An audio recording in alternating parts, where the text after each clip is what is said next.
ముందుగా మోహనవాణి శ్రోతలకి హృదయపూర్వక ధన్యవాదాలు. అవి బ్రిటిష్ వారు మన దేశాన్ని పరిపాలిస్తున్న రోజులు. 1832 సంవత్సరం ఎడ్వర్డ్ అనే అతను తిరుచిరాపల్లిలో కలెక్టర్గా పనిచేస్తున్నారు.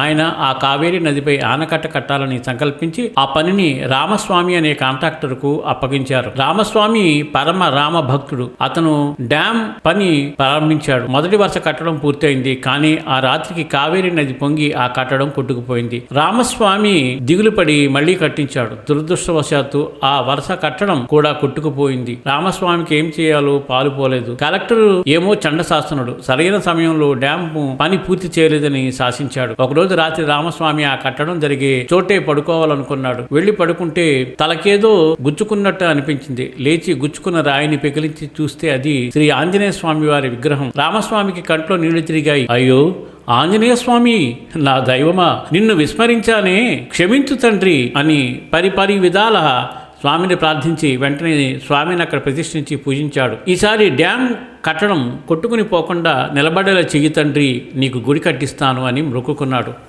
అద్భుతం, ఈసారి కట్టడం కొట్టుకుపోలేదు. రామస్వామి వెంటనే అక్కడే గుడి కట్టడం మొదలుపెట్టాడు. అంతలో కలెక్టర్ జమాబందీకి వస్తున్నాడని తెలిసి రామస్వామికి భయమేసింది. ఒక వరుస కట్టడం మాత్రమే పూర్తయింది. ఏమైనా సరే ఈ హనుమంతుడే చూసుకుంటారులే అనే భావంతో గుడి కట్టే పనులు నిమగ్నమైనాడు. కలెక్టర్ రానే వచ్చాడు. ఇంచుమించు 2 నెలలైంది. నువ్వు డ్యాము పని ఆపేసి గుడి కట్టుకుంటున్నావు. మీ ఇండియన్స్ అంతా పనికిరాని వాళ్ళు, మూర్ఖులు. మీరు కోతులను కూడా దేవుడిగా కొలుస్తున్నారు అని కోపంగా అక్కడ ప్రతిష్ఠించిన ఆంజనేయ స్వామి విగ్రహాన్ని పెకిలించాలని ప్రయత్నిస్తున్నాడు. ఇంతలో అత్యంత ఆశ్చర్యకరమైన సంఘటన జరిగింది. ఎక్కడి నుండి వచ్చాయో గండు కోతులు రావడం కలెక్టర్ పైకి దూకాయి. అతని గుర్రాన్ని తరిమివేశాయి. అతని కోటును చింపేశాయి. శరీరాన్ని రక్తం వచ్చేలా బరికాయి.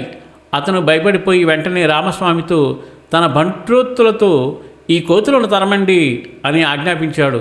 వారు మా వల్ల కాదు సార్, మీరు ఆంజనేయ స్వామిని వేడుకోండి అని బతిమాలాడారు. కలెక్టర్కు తన తప్పు తెలిసింది. వెంటనే ఆంజనేయ స్వామి పాదాలకు సాష్టాంగ నమస్కారం చేసి ఇకపై ఈ గుడిని నేనే కట్టిస్తాను స్వామి అని ప్రార్థించాడు. వెంటనే అక్కడికక్కడే గవర్నమెంటు గెజిట్ నోటిఫికేషన్ జారీ చేశాడు. అప్పుడు అక్కడే చేరిన కోతులన్నీ అదృశ్యమైనాయి. ఇదంతా ఈ స్వామివారి మహిమే అని అందరూ పొంగిపోయారు. అలాగే అతను గుడి కట్టించాడు. తర్వాత త్వరగానే డ్యామ్ పని కూడా పూర్తయింది. ఇప్పటికీ మనం తిరుచిరాపల్లి కలెక్టరేట్లో సుమారు 200 ఏళ్ల క్రితపు గెజిట్ను, అప్పటికి కలెక్టర్ రామస్వామి ఫొటోస్ను చూడవచ్చు. జై హనుమాన్.